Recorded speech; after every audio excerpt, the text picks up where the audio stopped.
Virada! Agila! Virada! Ayan mga kababayan, ang atin panibagong intro. Maigsing intro lang po ito. At dediretsuhin na po kaagad natin sa ating re-reactionan ngayon. Ano ho, si Vice President Inday Sara Duterte ay matapang pong lalaban dito po sa mga tambaluslos. Maraming salamat at mga kababayan sa walang sawang pagsubaybay. Patuloy lang po tayong magsubaybay at mag-obserba sa mga nangyayari ngayon sa ating bansa.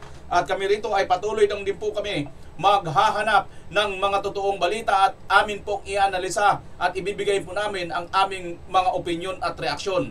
Kaya kayo mga kababayan, kung gusto nyo po ito, tuloy-tuloy na rin po tayo, makiisa po tayo sa pamamagitan ng panunood, pag-like, pag-share nito. Mapa-regular viewers man, lahat po tayo rito ay maraming salamat po sa inyo. Tuloy na po tayo, ito si Vice President Inday Sara Duterte. Mga kababayan, patuloy tayong lalaban sa kasakiman ng mga iilang mataas na opisyal ng ating pamahalaan. Patuloy namin na ipapakita sa inyo na ang tanggapan ng pangalawang Pangulo ay mahalaga sa amin ang pagkakaroon ng plano, mahusay na implementasyon ng proyekto, paglaban sa korupsyon at tapang at malasakit para magkaroon ng kapayapaan at kaunlaran sa ating bayan. Labanan ang kasakiman. Ito ang pangako ni Vice President Sara Duterte sa mga Pilipino kasabay ng ginawa niyang pag-uulat kaugnay ng mga serbisyo at programang naihatid ng Office of the Vice President ngayong taon. Ayon kay VP Sara, hindi naging hadlang ang kawalan ng pondo sa social services upang ipagpatuloy ng kanyang opisina ang pagbibigay serbisyo sa mga Pilipino. Sa pakikipag-ugnayan sa iba't ibang ahensya, nagawa ng tanggapan ng pangalawang Pangulo na makapagbigay ng 4,643 medical assistance.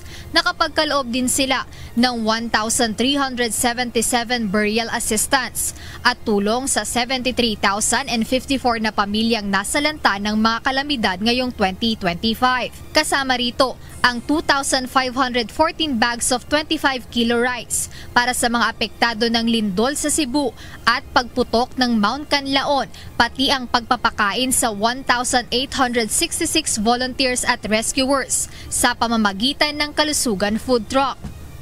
Hindi kami pumayag na maging dahilan ang kakulangan ng budget para maputol ang serbisyo. Sa halip, nakipagtulungan kami sa ibang ahensya ng gobyerno at nagtagumpay na makakuha ng alternatibong pondo.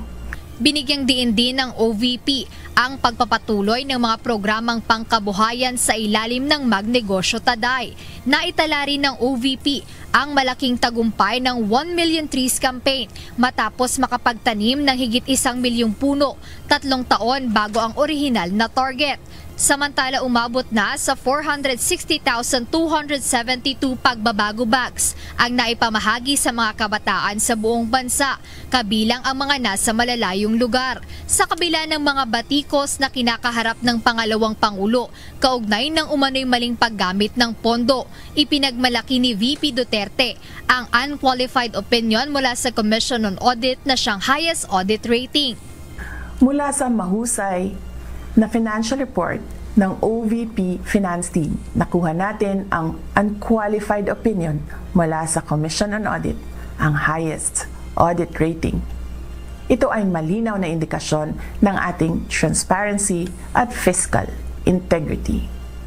Dagdag pa rito, pinalawak ng OVP ang libreng sakay program na nakapagsilbi sa 875,176 commuters mula Enero hanggang Oktubre. Sa ilalim naman ng RICE program, umabot sa 56,575 bags of rice and essentials ang naipamahagi sa iba't ibang response zones. Sa pagtatapos ng kanyang ulat, sinabi ni Vice President Duterte na mananatili siyang matatag at hindi uurong sa hamon ng paglaban sa katiwalian at kasakiman sa gobyerno. Aniya, magpapatuloy ang OVP sa paghahatid ng serbisyong may integridad, malasakit at kahandaang tumugon sa pangangailangan ng bawat Pilipino. Jed Neresina, UNTV News and Rescue. Kita nyo mga kababayan, ito ay maliit lang ang budget ng Vice President Inday Sara Duterte. Wala pa nga itong sa kalahati ng budget ni Auntie Claire mga kababayan. No? Pero pansinin ninyo, ano ba ang ginagawa ni Auntie Claire? bilang isang spokesperson ng palasyo or ni BBM? Ano po ba ang kanyang nagawang mga proyekto? Ano po ba ang naitulong niya po sa mga sambayan ng Pilipino, mga kababayan?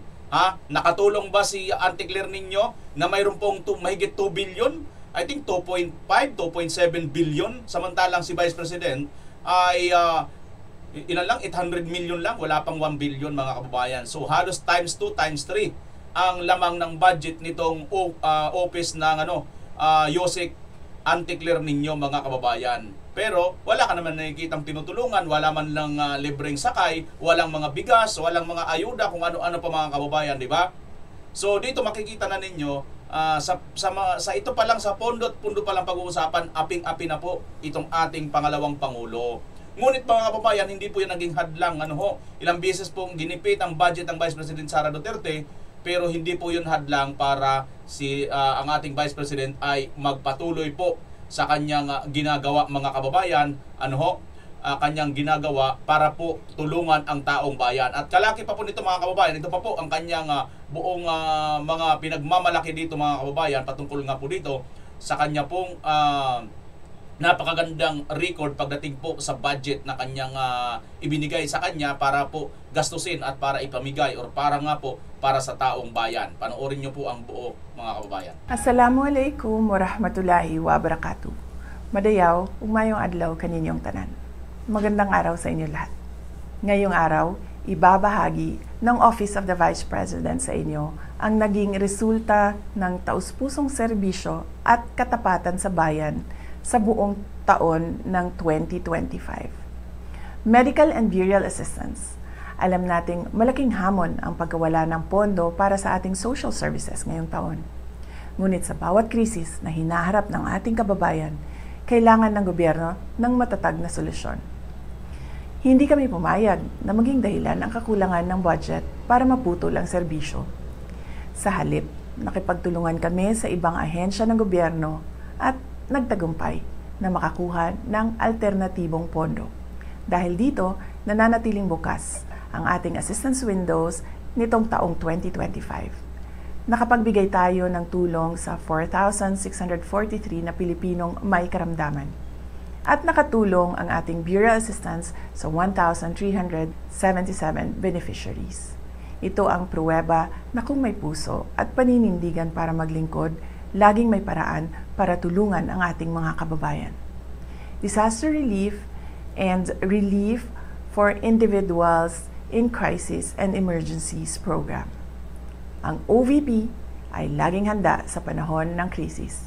Ang ating Disaster Operations Center ay patuloy na naghahatid ng agarang tulong.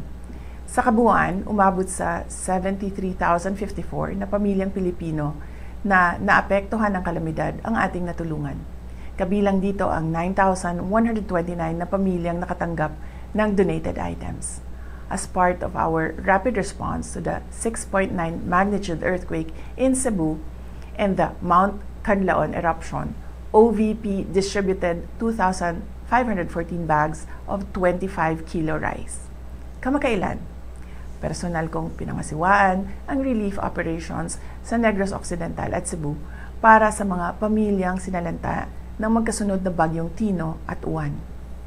Hindi rin natin kinalimutan ang ating mga bayaning frontliners at rescuers. Ang Kalusugan Food Truck ay nakapagpakain ng 1,866 na volunteers, rescuers at frontliners.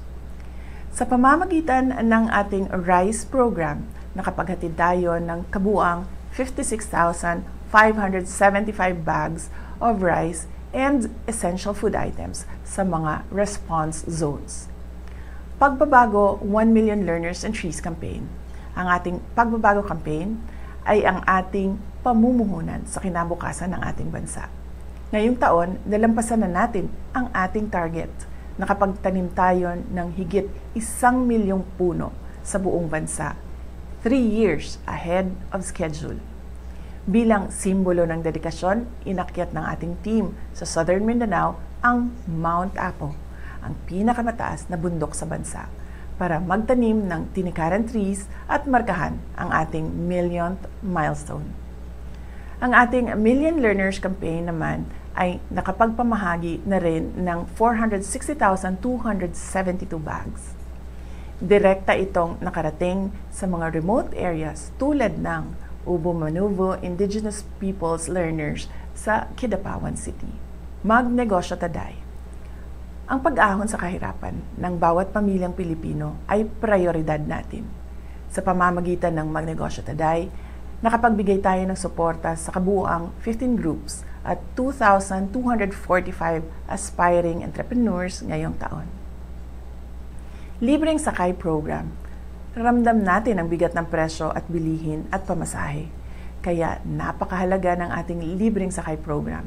Ngayong taon, pinalawak pa natin ang programa kasama na ang Tacloban City kung saan malaking tulong ito sa mga estudyante at pamilya. Kasama Tacloban, Ang libreng sakay ay nagbibigay ginhawa sa budget ng mga pamilya upang mapunta ang pera sa pagkain at edukasyon. Mula Enero hanggang Oktubre, ang ating libreng sakay buses ay nakapagsilbi sa 875,176 na commuters nationwide. Accountability and operational excellence. Ang ating determinasyon na maglingkod ay sinasabayan ng dedikasyon sa good governance at operational excellence. Dahil sa ating digitalization efforts, binigyan tayo ng special citation mula sa Development Academy of the Philippines dahil sa ating paperless challenge. Nakapag-save tayo ng mahigit 3.2 million sheets of paper. Ito ay patunay ng ating commitment sa efficiency at sa kalikasan. Ito ay bahagi ng ating araw-araw na operasyon. Mula sa mahusay na financial report ng OVP Finance Team, nakuha natin ang unqualified opinion mula sa Commission on Audit, ang highest audit rating. Ito ay malinaw na indikasyon ng ating transparency at fiscal integrity. Lubos po ang aming pasasalamat sa lahat ng aming mga OVP partners na binigyan natin ng isang pasidungog noong buwan ng Hunyo. Ang inyong pakikipagtulungan ay kritikal upang matagumpay naming maihatid ang napapanahon, mahusay at makabuluhang serbisyo publiko sa ating mga kababayan. Mga kababayan, patuloy tayong lalaban sa kasakiman ng mga iilang mataas na opisyal ng ating pamahalaan. Patuloy namin na ipapakita sa inyo na ang tanggapan ng pangalawang Pangulo ay mahalaga sa amin ang pagkakaroon ng plano, mahusay na implementasyon ng proyekto, paglaban sa korupsyon at tapang at malasakit para magkaroon ng kapayapaan at kaunlaran sa ating bayan. Patuloy po tayo maging matatag sa mga hamon ng krisis at patuloy na maging mapagmahal sa ating bayan. Gikan sa tibuok opisina sa Vice Presidente, naghinaot mi sa inyong malipayong pagsaulog sa Pasko ug kasadya sa inyong bagong tuig. Mahalin natin ang Pilipinas para sa Diyos sa bayan at sa bawat pamilyang Pilipino. Syukran. Yon mga kababayan ang sinasabi ni Vice President Inday Sara Duterte na Bisaya ay sinasabi niya parang wish niya po yon sa lahat ng ating mga kababayan sa darating po itong Kapaskuhan na sana ay makapagdiwang tayo ng maayos, mapayapa at masaya siguro magiging masaya naman siguro ang iba sa atin mga kababayan dahil po sa halagang 500 pesos ayon kay DTI Roque na raw po tayo, pwede na daw po tayo makapag-YouTube na. Sa mga mga maliliit lang ang budget, magiging masaya kayo pag si Rocky po, yung secretary ng DTI, ang inyo pong makikita o ang inyo mong maririnig mga kababayan. Kapansin-pansin ito si Vice President Inday Sara Duterte magsalita. Talagang full details, detalyado lahat ang kanyang sinasabi. At makikita natin, masusuri natin kahit saan pupuntahan, nangyari po talaga yan. Kapansin-pansin bagamat itong Tacloban, alam po ng lahat na baluarte po ito ni Martin Romualdez, hindi niya po ito pinersonal, kundi pinadala pa rin po niya roon ang tulong, lalo na nga itong libreng sakay at kung ano pa man ang may tutulong ni Vice President Inday Sara Duterte. Ito po ay makikita natin mga kababayan na bagamat ginigibit po siya na itong magpinsan nitong administrasyong Marcos at Romualdez, no, ay hindi niya po ito pinipersonal. Kasi alam po niya na maapektuhan po ang mga taong bayan, no, ang mga Pilipino na umaasa at bumuto sa kanya. So napakaganda, mayroon pong ganitong pananaw ang ating pangalawang Pangulo na kahit po binabawasan, ginigipit ang budget, at pati sila mismo, no, ginigipit sila mga pamilya, pero hindi po siya nagpapatinag. Bagkus ginagampanan po niya ang kanyang tungkulin. Yan po ang totoo at tunay na leader, mga kababayan. Gusto niyo bang makakita ng leader na hausyaw, mga kababayan? Kahit nagbabasa lang, no? Ito si Vice President Inday Sara Duterte. Sabihin na lang natin, binasa, minumurya niya itong kanyang sinasabi, ha. Pero meron ako ipapapanood sa inyo, mga kababayan. Kung ito bang nagbabasa na ito ay sa tingin ninyo nasa puso ba niya ang kanya pagbabasa, mga kababayan? Pinapractice na nga niya, pero ewan ko, ha, kung ano ang inyong makikita dito. Sige, pakita ko sa inyo, mga kababayan. Ito. Maingay, nagpa-practice yung lolo niyo. Sige na po, ulo. Tuloy Sa na po. aking mga kababayan, hangad ko pong itawid kayo sa krisis na dulot ng pandemya at bigyan lunas ang kawalang hanap buhay ng maraming pamilya. Supilin ang nagtataasang presyo ng mga bilihin na dagdag pasanin sa naghihirap nating mamamayan. Pangarap ko po na walang Pilipinong ginigugut di nalapatan ng karampat ng Pilipinong nagugutom. Walang mga batang napagkaitan ng edukasyon. Walang pamilyang natutulog sa lansangan. At walang may sakit na di nalapatan Ang ng galing ng karampatan lolo niyo. na lunas ay naku. Pwede na po yan. Pwede na yan. Okay na. Bobo ang puta. Pansin nyo, mga kababayan, may napansin ba kayo doon? Alam nyo, ang napansin ko ron, yung kanyang sinasabi, no, na pangarap ko po, pangarap. Alam nyo yun, dito siya nagpupunta talaga, mga kababayan, sa sinasabing pangarap, ano. Kasi kung matatandaan po ninyo, nang nasita po siya doon sa 20 pesos na per kilo ng bigas, ay mula doon sa pangako, sinasabi niya na ito na pangarap na lang niya. Di ba, mga kababayan, napakapambubudol talagang ginagawa nitong presidente na ito. Huwag ka na mangarap. Ang pangarap ng maraming tao maging presidente para magkamal ng bilyon-bilyon na pera. Hindi ko alam kung gano'n na talagang pangarap ng mga malalaking mga politiko tulad ninyo, kasi nga bilyon-bilyon na ngayon ang korupsyon sa inyong administrasyon, Mr. President, ano? Siguro ito yung pangarap siguro ng mga tao ngayon, ano? Marami nga mga bata dati mga pangarap maging pulis, maging doktor, at ano pa ba, maging abogado, maging engineer, kung ano-anong mga magagandang pangarap paglaki nila. Pero ngayon, makakakita ka ng mga bata, gusto nila maging politiko, maging congressman, o kaya maging kontratista. Dahil doon, nakakakita po sila ng mga bilyon-bilyon. Biruin mo, nagkaroon ng mga eroplano, helicopter, di ba? Mga private na mga resort, lahat na lang ng karangyaan, mga magagandang sasakyan, natupad sa pangarap nila dahil naging kontraktor sila, no? Naging congressman sila, naging presidente sila. Puro ka pangarap, BBM. Pangarap po natin na walang magutom. Pangarap mo na lang ba yan? Ang layo mo doon sa speech ni Vice President Inday Sara Duterte. Hindi pangarap, reality. Tulungan mo. Tulungan mo yung tao. Hindi puro pangarap, huwag ka na mangarap. Gumising ka naman. O hindi ka pa natutulog. Matulog ka rin paminsan-minsan.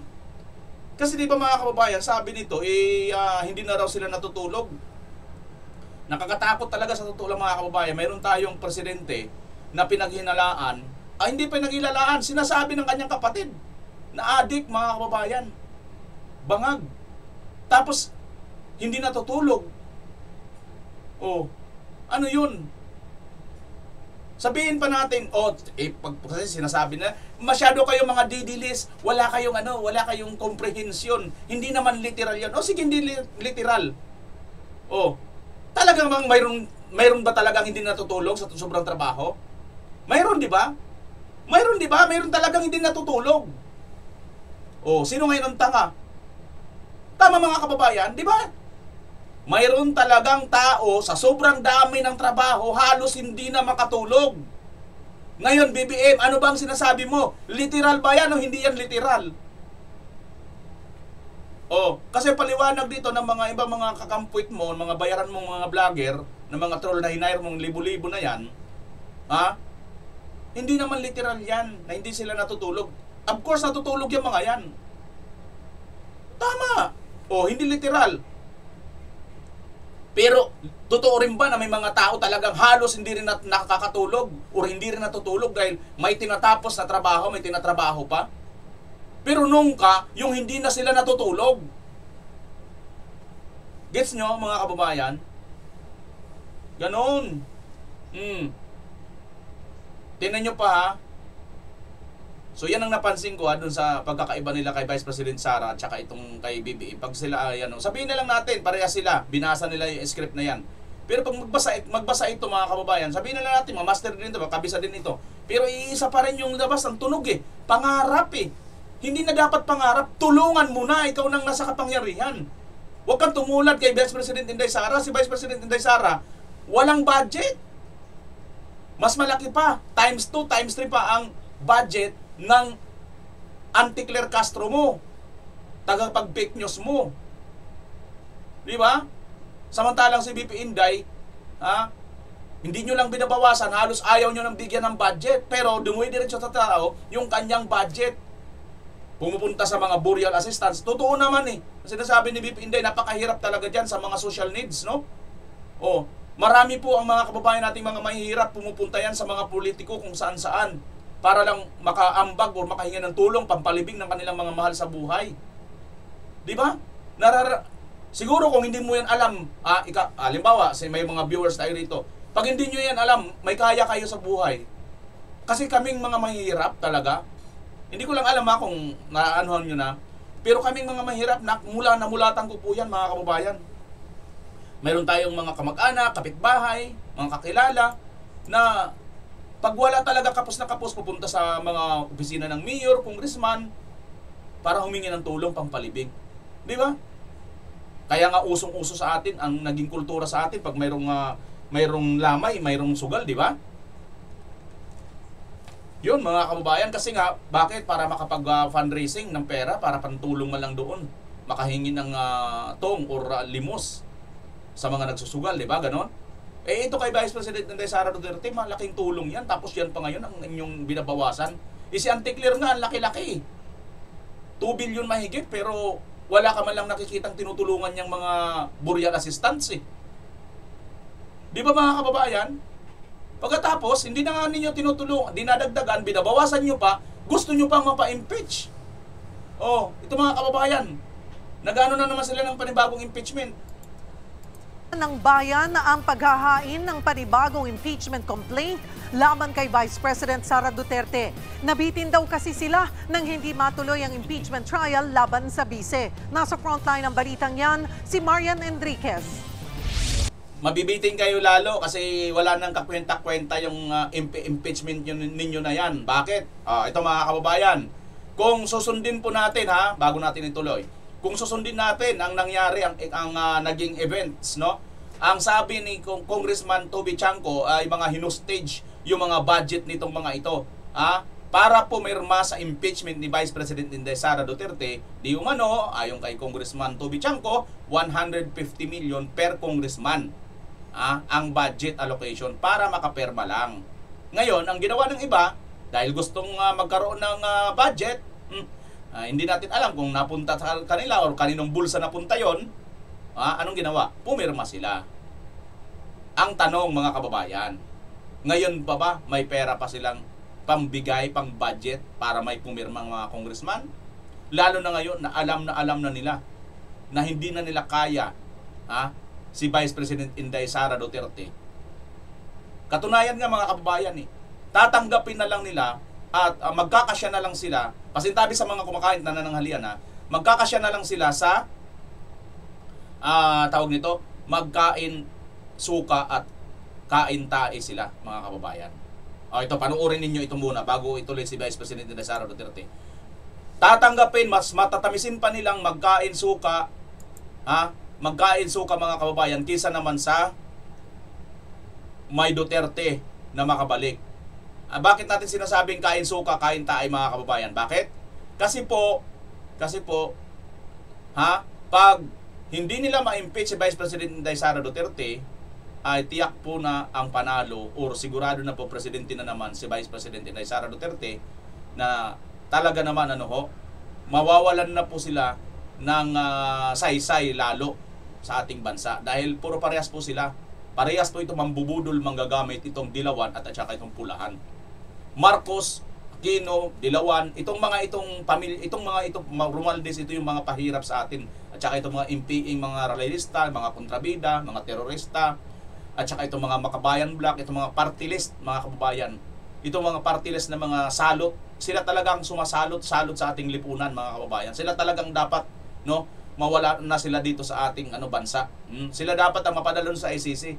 Kasi alam niyo mga kababayan, sa totoo lang, sila talaga Biruin mo ba naman, sila noon ang nanguna para patalsikin, sila noon ang nanguna para ayaw ilibing ang Marcos Sr. Sila yung pinaka-kontrabida, sila yung mga kababayan dito sa mga Marcos. Pero ngayon, kain na nila yung kanilang mga sinabi noon. Bakit?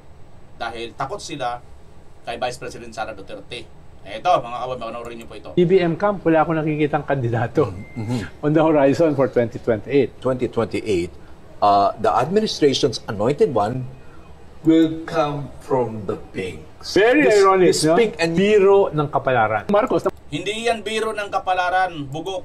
Hindi yan biro ng kapalaran. Kasakiman ng mga ilang tao yan. Kasakiman at prinsipyong kain suka, kain tayo yan. Hindi yan biro ng kapalaran. Dahil mamatamisin nyo pang lumamon ng tain ninyo at suka ninyo, wag lang mayroong Duterte na maibalik. Di ba nakakasakit? Alam nyo, wala nang kasing dugyot ang inyong mga prinsipyo. Wala nang kasing dugyot ang inyong mga prinsipyo, mga kababayan. Sa totoo lang. BBM camp, wala akong nakikitang kandidato on the horizon for 2028.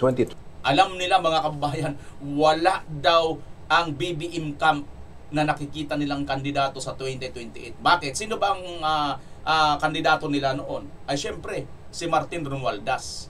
Sino ba ngayon si Martin Romualdez, mga kababayan? Alam nyo naman, di ba? 28, the administration's anointed one will come from the pinks. Very ironic, pink and biro ng kapalaran. Marcos, na mortal na kaaway mo, ay iba yung posisyon sa human rights, iba yung posisyon sa West Philippine Sea, Maraming mga posisyon na hindi mo inasahan. Tapos ngayon, susuportahan yung pink. In fact, ito yung never again crowd na nagalit kay Duterte dahil nilibing ang tatay doon sa libing ng bayani. Yes. So these are the never again crowd who might find themselves, even now, in this whole protest, who are finding themselves more allied with the joke of fate. Na hindi mo inaasahan yan. Okay. Natatawa ka lang ba o nalulungkot ka sa biro na yan? Is it something to be sad about or... Well, tayong gumagawa ng kasaysayan. Pero dapat conscious ka doon sa sitwasyon.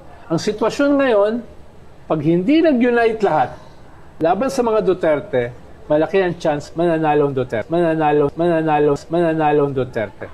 So kahit ayaw mo, itong mga posibleng makaalyado mo, you have to direct the main blow. Okay. So this is the classic, the enemy of my enemy is my friend. Yes, or the classic progressive ethos, the direction of the main blow. BBM ka. Hindi po yan classic na biro o ano mang masasabi. Ito po ay classic na kadugyutan ng prinsipyo, mga kababayan. Biruin nyo, para sa pansarili nyo lang interes. Hindi nyo po iniisip ang kapakanan ng bayan. Namuno na kayo. Namuno na rin tong Marcos. Ngayon, nagkaroon po ng isang pamumunuan ng isang Duterte na nanggaling sa Mindanao. Doon sa lugar kung saan pinagkakaitan lagi ng mga tulong, samantalang doon naman nanggagaling ang malaking ekonomiya ng ating bansa sa parting Mindanao. Ngunit ganyan nyo po itrato ang mga tao o ito nga pong presidente na nanggagaling Mindanao. Sa totoo lang, nakakahiya kayo. Kayong mga namuno na una dito kay Pangulong Duterte, bago pa kasi Pangulong Duterte, at ito ngayon si BBM, nakakahiya kayo. Biruin nyo, ang minamaliit at hinahamak ninyong lugar, region, siya pa ang nagbigay ng dangal at dignity sa ating mga Pilipino. Well, meron kayong sinasabi tungkol sa EJK na hindi nyo naman napapatunayan, pero ang totoo at reality, mga kababayan, itong mga ito, aminado talaga sila. Aminado sila na mga Duterte ay mananalo sa 2028. Tanong ko sa iyo, Mr. Calvo Panot, bakit sila nananalo? Bakit sila mananalo? Bakit nyo kinatatakutan? Wala namang hawak na kapangyarihan ng mga Duterte ngayon. Wala rin naman silang pera. Diba? Nakatulad ninyo na ang mga Dilawan, hawak ng mga oligarch. Ang mga Marcos, alam naman po natin ang mga Marcos, di ba? Senior pa, magnanakaw na eh.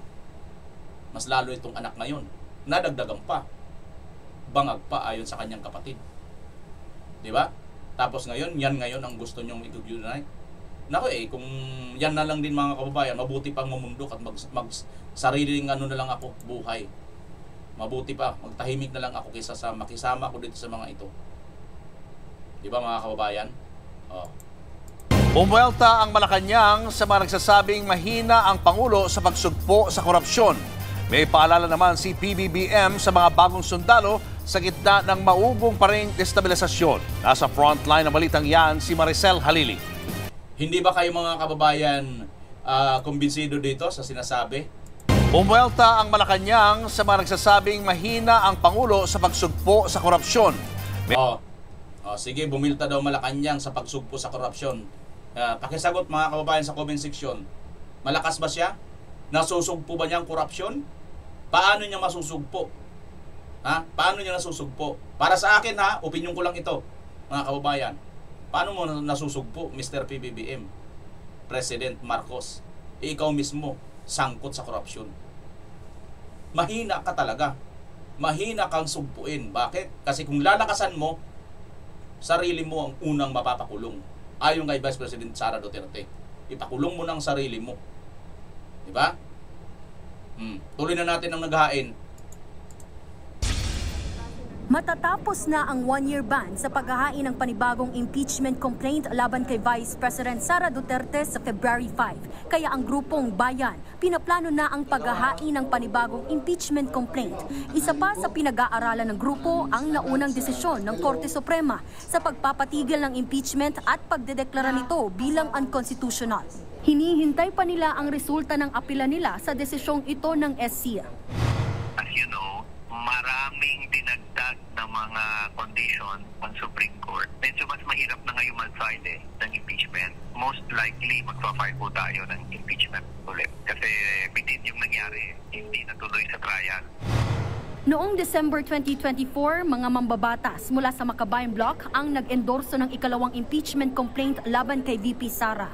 Isa lang ang naging basihan nila rito at yan ay ang betrayal of public trust dahil sa umano'y maling paglustay sa 612 million pesos na confidential funds ng OVP at DepEd. Pero sa ika-4 na impeachment complaint, 7 grounds ang inendorso ng 215 na kongresista.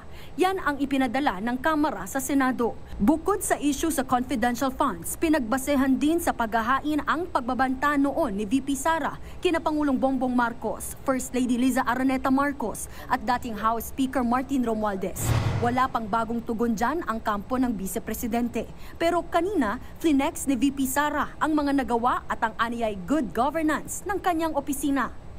Ang OVP ay laging handa sa panahon ng krisis. Ang ating determinasyon na maglingkod ay sinasabayan ng dedikasyon sa good governance at operational excellence. Sa gitna ng problema ng bansa sa korupsyon, kasama raw ang bise na susugpo rito. Tuloy-tuloy daw ang kanilang trabaho. Mga kababayan, patuloy tayong lalaban sa kasakiman ng mga iilang mataas na opisyal ng ating pamahalaan. Ganyan din naman ang gustong mangyari ng palasyo, ang matuldukan ang korupsyon. Pero kahit pareho ng layunin, imposible raw na maging close sina VP Sara at Palace Press Officer Yusek Claire Castro. Uy, excuse me, hindi ko best friend. Hindi ko best friend si Claire Castro. Wala akong best friend na ganyan mag-isip. Totoo naman, admitted na hindi kami pwede maging best friends. Kasi hindi rin ganun ako mag-isip. At hindi rin po ako corrupt. Wala akong confidential funds. Wala kang confidential fund, hindi ka corrupt. Paliwanag mo nga kung saan mo nagagastusin yung mahigit 2 billion mong budget sa PCO. Dahil may binabalita dito, di ba, Senator Ruben at saka yung si Senator Marcolita, na may mga troll daw kayong bayaran dyan. Hindi ka kurap pala, di ba? Paliwanag mo kung saan napupunta yon. Napakalaki ng budget ninyo. Biruin mo, wala ka man nakikitang tinutulungan pero ang laki ng budget mo, tapos makapagyabang ka, hindi ka kurap. Wala pa siguro ngayon, wala pang lumalabas. Malay natin, paglipas ng panahon, baka lumabas ang mga ebidensya sa inyo. Malapit-lapit na yan, huwag kayo mag-alala. No? Huwag kayo masyadong rayumahin ang isip ninyo. Antayin ninyo, may magpapile din ng impeachment dyan kay BBM. Ito naman mga kababayan. Ito na, dahil hindi nila mapigilan, tatanggalin nila mga kababayan itong si Congressman Miao. Kinundina ng ilang kongresista ang pataw na parusa ng Kamara kay Congressman Barzaga. Ayon kay Batangas 1st District Representative Leandro Lebiste, tila minadali umano ito. Samantala, para naman sa ilang opisyal ng House Minority Bloc, labis ang parusang ipinataw kay Representative Barzaga. Naniniwala naman si Kamanggagawa Party List Representative Eli San Fernando hindi maibabalik ang nawalang tiwala ng publiko sa Kamara sa hakbang na ito laban kay Congressman Barzaga. Ayon naman sa isa pang Party List Representative, inuna pang parusahan ang nagsalita ng miyaw kaysa mga magnanakaw. Questionable para sa akin na minadali natin itong desisyon dahil ngayong hapon lang natin nakuha ang committee report na ito at si Congressman Barzaga lang ang tinampahan ng kaso ng Committee on Ethics. Ang boto ko ay no, lalo na dahil inuuna natin ang kaso niya kaysa sa mga mas seryosong isyong kinakaharap ng isa sa mga kasamahan natin. Isang kapwa kong Batanggenyo na nandito ngayon na bumoto sa kaso ni Congressman Barzaga. Hindi ba nakakahiya maging miyembro ng Kongreso dahil parang naging normal na meron tayong isang kasamahan na inakusahan na nagbayad para sa mahigit 100 billion pesos ng mga kontrata sa DPWH? If he has indeed acted beneath the dignity of his office, then by all means, reprimand him, hold him to account. But discipline must always be commensurate to the transgression, and in this case, I believe this august chamber is responding with excessive severity. A reprimand being the initial and least severe action should have been the proper first recourse, especially where the conduct, while objectionable, does not involve corruption, criminality, abuse of authority, or behavior so grave as to render a member unfit for office. The speech may be harsh. It may offend sensibilities. It may jar our sense of propriety. But as long as it remains within the realm of expression guarded by the Constitution, this chamber cannot treat protected speech as punishable misconduct. Ano po ba ang mas mabigat na kasalanan? Ang magmiyaw o ang magnakaw? Ano ba ang mas mabigat na kasalanan? Ang mag-video at mag-selfie at mag-post ng pagkadismaya sa gobyerno, ang isang batang congressman? O ang ginawang sistematikong pagnanakaw sa gobyerno? O at pagsimot sa bilyon-bilyong piso sa kaban ng bayan sa pamamagitan ng mga ghost projects? Hindi po sa pamamagitan ng aksyong ginawa natin kay Representative Barzaga mababawi ang kredibilidad ng ating institusyon. What we need is to bring the public's trust back in this House, and this representation firmly believe that this move will not help us to move in that direction. Ayan mga kababayan, kapansin-pansin ninyo rito, habang nagsasalita itong isang si Congressman Leandro Lebiste, mga kababayan. Katabi niya po itong dalawang ito, di ba? Ayan, si Dilima, tsaka itong isa, si Shiljok, no? Alam niyo mga kababayan, ayon pa nga doon kay Congressman Suntay, yung nagsalita rin dito kanina. Sinasabi ni Congressman Suntay ay maaari po itong president, no? Sa susunod pa na mangyayari. Tandaan nyo po mga kababayan, ito pong Congress ay hindi naman ito puro parehas ang araw. Minsan, andyan ka, speaker ka, kayong namumuno dyan. Pero tandaan po ninyo, paglipat ng panahon, baka bukas makalawa, iba na po ang namumuno dyan. Kaya pag ito, mga kababayan, ay hindi po ito nila masolusyonan. Ito po ay magsisilbing precedents na po. At dahil precedents po ito, maaari po itong maulit. At nakikita nyo po yan, mga kababayan, napakadadaldal po niya mga yan, di ba? Hindi po maaari na hindi po matulad ito balang araw kay Congressman Kiko Barsaga sa kanilang mga kadaldalan. Tandaan po ninyo itong mga makabayad block, itong mga MPA release na terorista, andito po ngayon sa Congress, mga grupo po nila. Alam nyo na po yun, hindi na natin isa-isahin banggitin pa. Ang dami po dyan na nandyan sa Congress na ngayon na walang silbi, palamunin ng gobyerno, plus pahirap pa sa gobyerno, pahirap pa sa mga tao. Tandaan po ninyo, napakaiingay po nito. Dahil nagkaroon na po ng precedents ngayon, pagkitil ng Article 3, Section 4, ito po, ayan po, nandyan sa ano naman natin, freedom according to freedom of speech, Article 3, Section 4. Yan po yung ano natin, batas natin. Freedom of speech, freedom of expression, Article 3, Section 4. May kalayaan po tayo, mga kababayan. So ngayon, dahil may precedents na yan, darating din ang araw, makakakita pa tayo ng another na mga ganitong congressman na masususpindi din at matatanggal.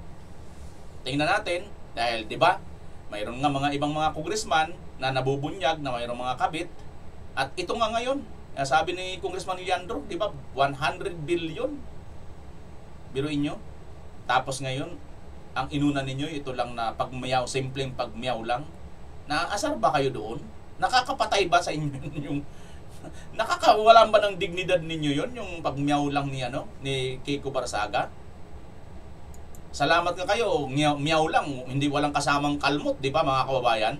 There's plenty of lewd content, pero ibang congressman nga na huling may kabit, pero hindi sila na ethics complaint eh. It's about the timing of the complaint and why they would choose to do that, since if they were to create precedents where such things were to be regulated and when the ethics committee is capable of suspending, reprimanding, or even expelling politicians once they have a supermajority in Congress, then these types of things can be weaponized by future administrations, and that's the worst part about the ethics complaint. Because personally speaking, the suspension does not truly negatively affect me. It mostly negatively affects the institution as a whole, because people are losing trust in Congress, and this will decrease the trust in Congress even more. You mean they... Correct. Tama ka dyan. Mas lalong bumababa at nawawala ng credibility itong Congress. Hindi po itong si Barsaga ang kanila ngayon napapahiya dito. Mas lalo po nilang pinapahiya at mas lalo po nilang nawawalan ng credibility itong Congress or House mismo. Ngayon pa nga lang, mga kababayan kung tutusin nga, bago pa nga yan si issue na wala na nawalan kayo ng credibility dyan. Doon pa lang sa ninyo, sa pag-impeach ninyo kay BP Inday Sara, nawalan na kayo ng credibility, sa totoo lang.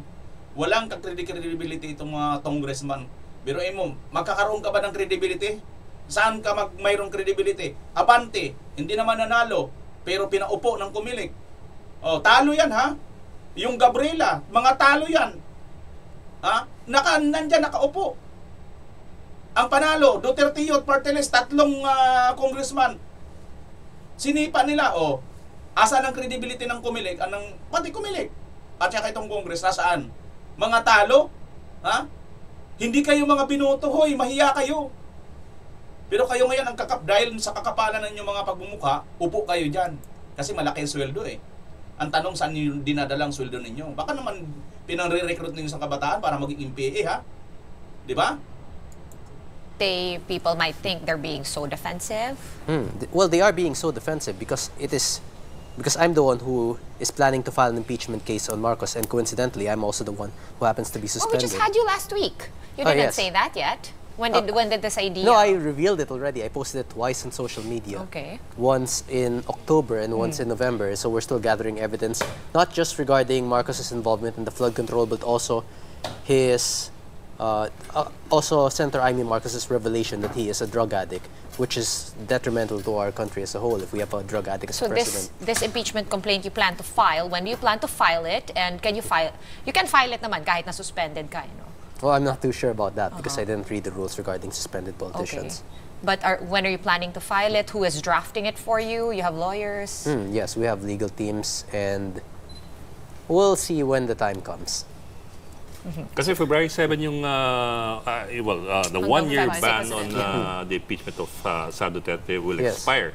Are you hoping to do that, your filing, before February 7 or are you open to having it after February? Kasi things would change, of course, after February 7. Things would definitely change and more evidence would release, more people will release statements against Marcos by that time. So yes, once more evidence has been released against Marcos and once public opinion against Marcos has gradually worsened, then that's when we can start filing. Are you confident you're going to gather enough signatures for that? Well, even if I don't gather enough signatures, that will already prove that Congress itself, a majority of Congress, is no longer serving the people, but rather serving the interests of the Marcos administration. And we've already seen that happen in this instance. This is showing the people what exactly is happening within Congress. But tell us about the charges that you plan to file. Exactly what will be your basis for impeachment? For impeachment? Well, the revelation of the drug cases and the involvement of flood control anomalies and an extra charge that's not revealed yet. But the Constitution is very particular about what kinds of charges can be filed for impeachment. Yes. For example, betrayal of public trust and so on down the line. So exactly how do you plan to go about this and what kind of charges do you plan to file? Well, it will be betrayal of public trust because that's very open to interpretation. That could be for anything. For corruption and so on down the line. Or even lying about the state of his drug rehabilitation or his involvement in drugs. That can also be constituted as a betrayal of public trust. So depending on what possible grounds you may find, we will still consult with our legal teams. But his involvement in the flood control anomalies and him being the mastermind in all of this, and also in his drug-related revelations made by Senator Amy Marcos would be the most stable grounds that we would have. That's your most solid, you think? Well, there might be more. We might So, find but for now, 3 grounds. We might find his footprints in the DPWH building fire. So that's also another possibility. Alam nyo mga kababayan, magtutuhanan lang tayo dito. Real talkan lang na usapan. Sa totoo lang, naniniwala ako na instead na nagpa-file itong mga dilawan, kakampwit na to, kay BP Inday Sara Duterte, dapat kay Marcos nila ituon yan eh. Kung talagang para sila sa bayan. Ang problema, hindi natin alam kung para ba talaga sila sa bayad, para sila sa pera, or para sila doon sa kanilang kain-sukang prinsipyo. Yun ang masakit. Kasi parang doon yata ang lumalabas. Andoon sila mga kababayan sa kain-suka, kain-tae, at para sa bayad lang sila. Kasi kung bibigyan po natin ng tawag nito, in comparison, si Vice President Inday Sara Duterte, ang hinahamon lang nila naman ay 125 million. Diba? At mayroon na nga, modified na nga eh. Si BP Inday Sara, nabigyan na siya ng magandang pagtingin ng COA. Pero itong mga ito, ayaw nilang tanggapin, no? Diba mga kababayan? So, kung talagang kung talagang mayroon silang nakitang matinding anomalya kay BP Inday Sara, bakit hindi sila nagsampa ng kaso? Di ba? Maliwanag mga kababayan, this is the political strategy. Political lang po ito kasi hindi po nila kaya pag isinampa po nila sa regular court, kahit pa si Vice President Sara Duterte ay walang kapangyarihan. Literally mga kababayan, literally talaga, dahil nakikita nyo naman eh. Kasi kung may kapangyarihan si BP Inday Sara ngayon, hindi nila magagawa ang nangyayari ngayon sa mga Duterte, di ba? Kaya nila nagagawa kasi nga literally wala talagang kapangyarihan si Vice President Inday Sara Duterte. Now, in comparison, gaano ba kalaki ang pinag-uusapan pagdating sa pera? Gaano ba kalayo ang difference ng pinag-uusapan ngayon dito pa lang sa mga binubulgar ni Saldico, dito kay Marcos Jr. na bilyon-bilyon, 100 billions. Wala sa katiting kalingkingan, sa dulo ng kalingkingan, wala. Pero bakit hindi nyo ito nakikita at filean nyo mismo ng impeachment si Marcos? Di ba? Kung para kayo talaga sa bayan. Isa pa, hindi nyo ba napapansin? Okay lang ba talaga sa inyo may adik tayo na presidente? Ha? Okay lang ba talaga sa inyo ito? Mismo na ang Pangulong Duterte at si Super Ate ang nagsabi. Pero okay talaga sa inyo, no? Talagang wala kayo talagang pakiramdam at hindi nyo talaga no? May drug addict tayo na presidente, putang inang yan. Batid ko na nagda-drug siya.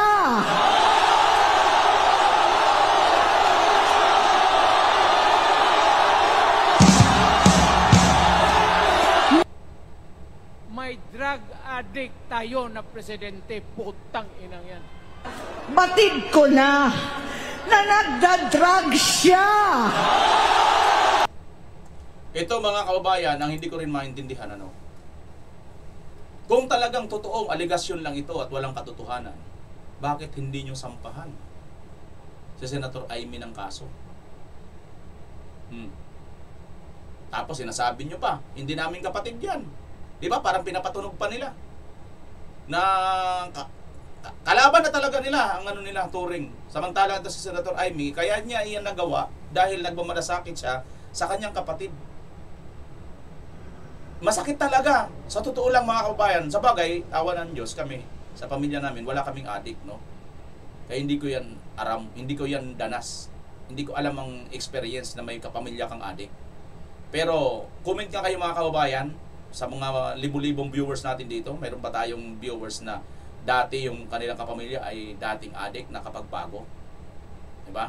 Dahil dun sa nagawa ni Pangulong Duterte na war on drugs.